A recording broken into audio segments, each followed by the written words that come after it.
My name is Patricia McNeil, and I'm really happy to be here.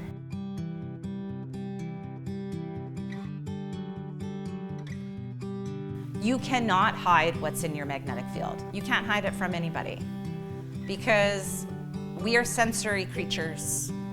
We're instinctual, or we would not have evolved.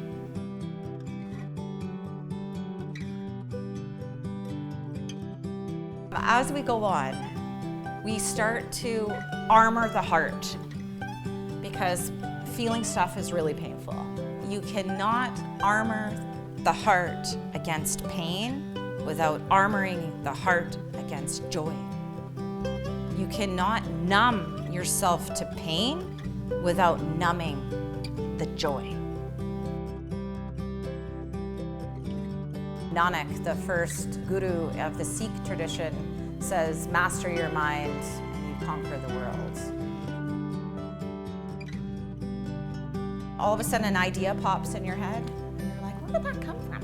And, a few days later, one of your friends is like, oh, I had this great idea. And you're like, what the heck? I just thought of that idea the other day. It's the universal mind. We're connected. And the reason we want to unblock energy in the body is because when the energy gets stuck in the body, we end up with depression, looping patterns, anxiety, addictive behaviors, and so on. So it's this energy, it's this frequency happening in the body. They're subtle energies, they're there. Can you see them in a microscope? No. Can you see my words in the air? No, but they still exist. So that's what we're going to work with today.